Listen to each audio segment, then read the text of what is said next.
Wabarakatuh. Kami dari Universitas Lambung Mangkurat, program studi pendidikan fisika, akan membahas tentang materi listrik arus bolak-balik, yaitu dosen pembimbing Dr.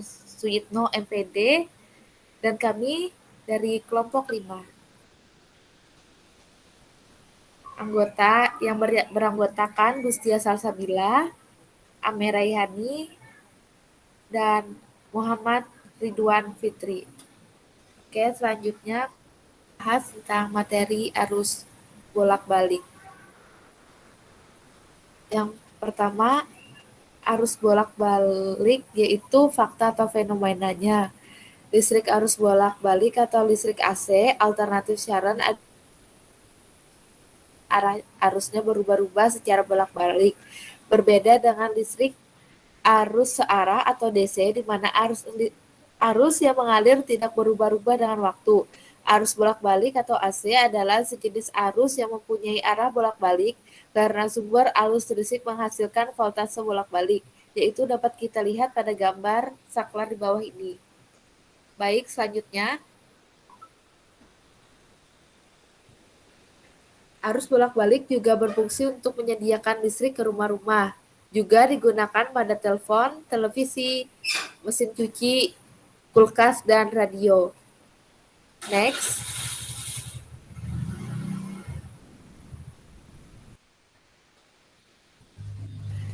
Konsep dan variabel besarannya, yaitu listrik arus bolak-balik, listrik AC atau alternating siaran adalah arus listrik di mana besarnya dan arahnya berubah-ubah secara bolak-balik, yaitu arusnya. Bentuk gelombang dari listrik arus bolak-balik biasanya berbentuk gelombang sinuida, dapat kita lihat pada gambar di tengah ini, karena ini yang memungkinkan pengaliran energi yang paling efisien.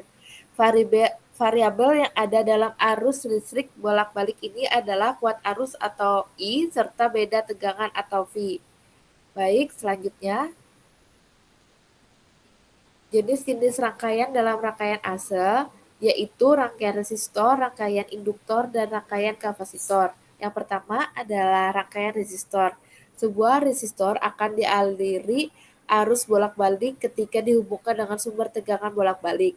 Rangkaian resistor dalam arus bolak-balik digunakan untuk menurunkan potensial listrik dalam rangkaian atau sebagai pembatas arus listrik yang masuk, sehingga arus dan tegangan dalam rangkaian resistor mempunyai fase yang sama saat terhubung dengan sumber tegangan bolak-balik, yaitu gambar rangkaian resistor pada arus bolak-balik berikut ini. Selanjutnya,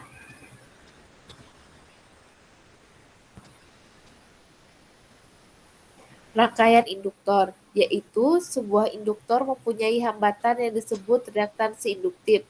Saat dihubungkan dengan sumber tegangan bolak-balik, hambatan atau reaktansi induktif bergantung pada frekuensi sudut arus dan induktansi diri induktor, atau XL sama dengan omega dikali L. Berikut adalah gambar rangkaian induktor pada arus bolak-balik. Baik, selanjutnya.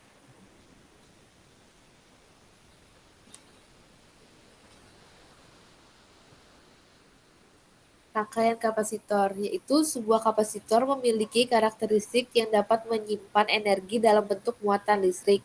Karena ketika dihubungkan dengan sumber tegangan bolak-balik maupun tegangan searah, kapasitor yang dialiri arus bolak-balik akan timbul resistansi sambung atau biasa disebut reaktasi kapasitif atau XC sama dengan 1/omega C. Gambar rangkaian kapasitor pada arus bolak-balik berikut ini. Selanjutnya untuk teori akan dijelaskan oleh Saudara Muhammad Fitri Ridwan. Persilahkan. Tujuan penggunaan pembangkit listrik menggunakan arus AC karena memiliki nilai dan arah yang selalu berubah-ubah dan akan membentuk suatu gelombang yang bernama gelombang sinusoida. Gelombang sinus atau sinusoidal adalah fungsi matematika yang berbentuk osilasi halus berlubang. Fungsi ini sering muncul dalam ilmu matematika, fisika, pengolahan sinyal, dan teknik listrik, dan berbagai bidang lainnya. Next.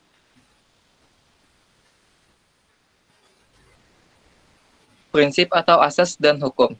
1. Menggunakan hukum Faraday yang menyatakan gerak listrik terinduksi pada rangkaian tertutup sama dengan negatif rate perubahan flux magnetik terhadap waktu di dalam rangkaian. Yang kedua, hukum Kirchhoff berbunyi, jumlah kuat arus listrik yang masuk ke suatu titik simpul sama dengan jumlah kuat arus listrik yang keluar dari titik simpul tersebut.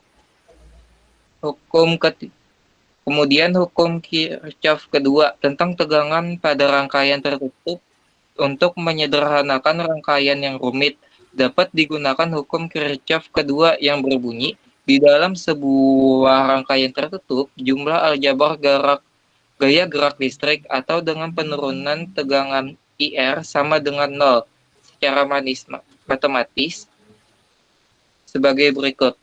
Selanjutnya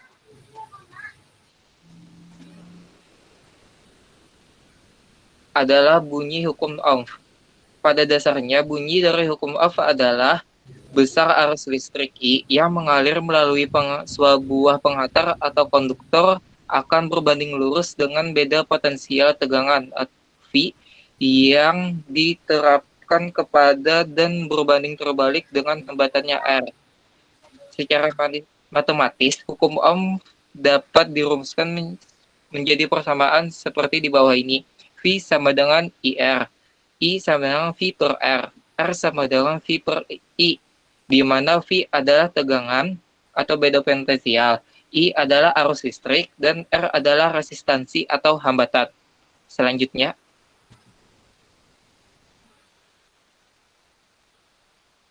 saya serahkan kepada Gustia Salsabila. Baik, berikutnya saya akan menjelaskan mengenai rumus atau matematika. Listrik arus bolak-balik secara matematis dirumuskan sebagai berikut. I dikali dengan T sama dengan IM sin omega ditambah Pi per 2, dan V T sama dengan IM sin omega T, di mana omega itu nilainya sama dengan 2Pi dikali F. Untuk keterangannya bisa dilihat pada PPT. Berikutnya,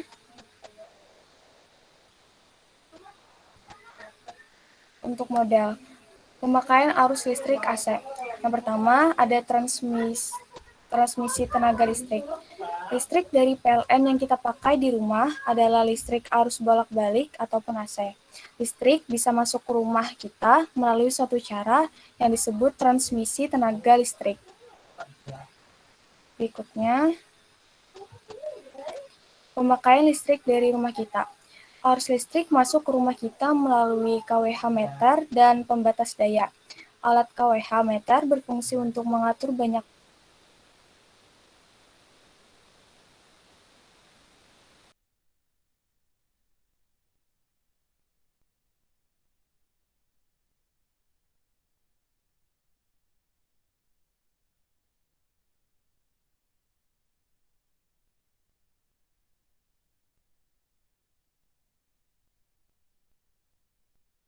step up, lalu ditransmisikan ke gardu dan di gardu dayanya diturunkan kembali oleh trafo step down, didistribusikan ke tempat-tempat yang membutuhkan listrik, misalnya ke rumah-rumah, pabrik, dan lain-lain.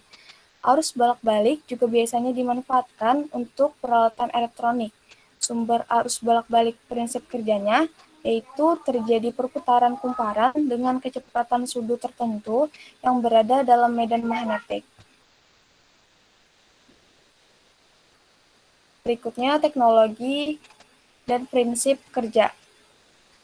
Teknologi-teknologi terbaru yang ada di dalam dunia industri otomotif, karena memang banyak kendaraan-kendaraan motor maupun mobil yang sudah menggunakan teknologi yang canggih, sehingga akan memberikan kenyamanan bagi para penggunanya.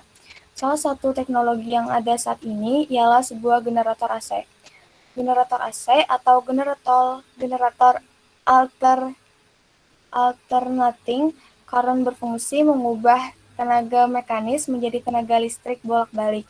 Sementara itu, generator AC juga bekerja berdasarkan hukum Faraday, di mana jika sebatang penghantar berada pada medan magnet yang berubah-ubah, maka pada penghantar tersebut akan tercipta gaya gerak listrik.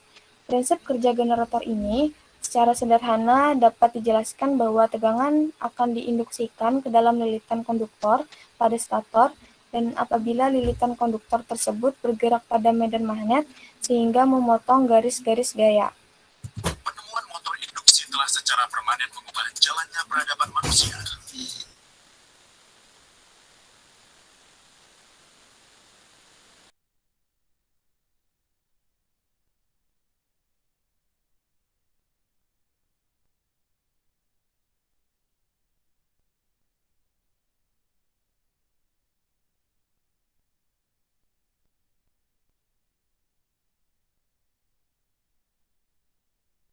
Stator dan rotor.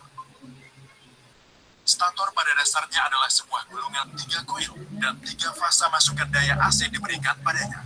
Gulungan tersebut melewati celah stator yang dibuat dengan menumpuk laminasi baja tipis dan sangat permeabel di dalam kerangka baja atau besi cor. Saat arus 3 fasa melewati pelitan ini, sesuatu yang sangat menarik terjadi, yaitu proses tersebut menghasilkan medan magnet yang berputar. RMF inilah yang menyebabkan rotor berputar. Untuk memahami bagaimana medan magnet yang berputar tersebut dihasilkan dan juga berartinya, mari bayangkan sebuah gulungan stator yang disederhanakan. Di sini, 3 koil terhubung 120 derajat. Sebuah kawat yang membawa arus akan menghasilkan medan magnet di sekitarnya. Bila daya 3 fasa diterapkan pada pengaturan khusus ini, medan magnet yang dihasilkan akan seperti yang ditunjukkan pada saat tertentu. Dengan variasi arus AC, medan magnet membutuhkan orientasi yang berbeda. Jika Anda membandingkan ketiga contoh ini, Anda dapat melihat bahwa medan magnet ini seperti medan magnet dengan kekuatan seragam yang berputar.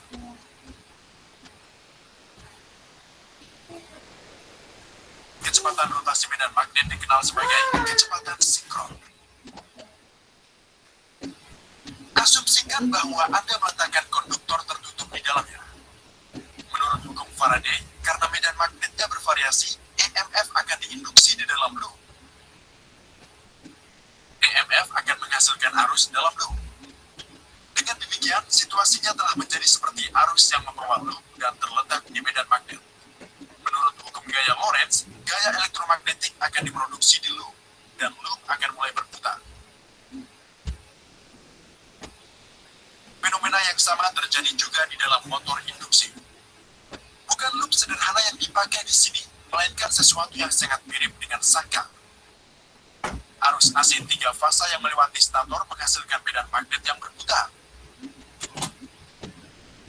Jadi seperti pada kasus sebelumnya, arus akan diinduksi di batang sangkar yang dihubungkan singkat oleh N-ring, sehingga rotornya akan mulai berputar. Karena itulah, motor ini disebut motor induksi. Listrik diinduksi pada rotor dengan bantuan induksi elektromagnetik alih-alih oleh hubungan langsung. Untuk membantu induksi elektromagnetik, lamina inti besi terisolasi dimasukkan di dalam rotor. Potongan besi kecil tersebut memastikan hilangnya arus eddy ada pada titik minimum. Bisa Anda lihat bahwa motor induksi memiliki keunggulan yang besar. Pada dasarnya dapat berputar sendiri atau self-starting. Seperti yang Anda lihat, medan magnet dan rotor berputar. Tapi seberapa cepat rotornya berputar? Untuk mendapatkan jawaban atas pertanyaan ini, mari kita lihat ke kasus yang berbeda. Pikirkan sebuah kasus saat kecepatan rotor sama dengan medan magnet. Karena kenyataan bahwa keduanya berputar pada kecepatan yang sama, medan magnet tidak akan memotong loop. Dengan demikian, tidak akan ada EMF dan arus yang diinduksi. Ini berarti gaya nol pada batang rotor, dan rotor secara bertahap akan melambat.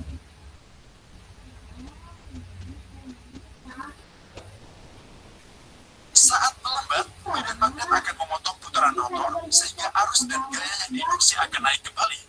Rotor kemudian akan melaju kencang. Singkatnya, rotor tidak akan pernah bisa mengejar kecepatan medan magnet.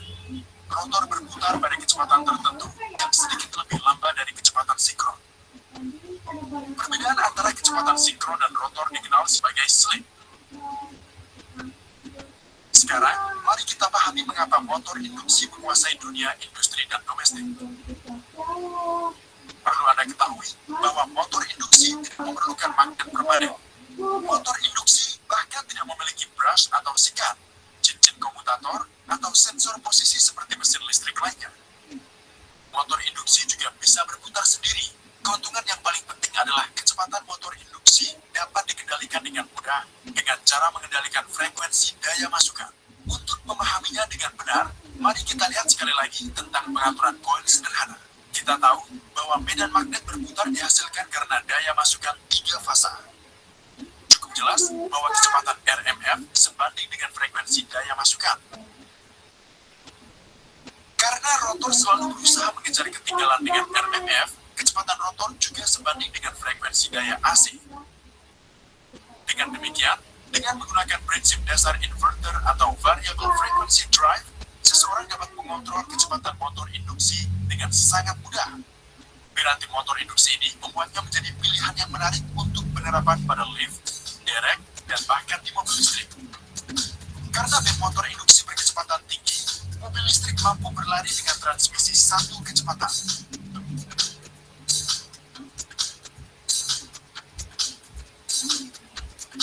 Benda menarik lainnya dari motor induksi adalah ketika rotor digerakkan oleh penggerak utama, ia juga bisa berfungsi seperti generator. Dalam hal ini, Anda harus memastikan bahwa kecepatan RMF selalu lebih pelan dari kecepatan rotor. Kami yakin kini Anda telah memahami dengan jelas tentang prinsip-prinsip operasi cerdik di balik motor induksi, dan juga mengapa hal tersebut masih menguasai dunia domestik dan industri. Kami harap Anda bisa mendukung kami di patreon.com, sehingga kami bisa mengalihsuarakan semua video bahasa Inggris kami ke dalam bahasa Indonesia. Terima kasih.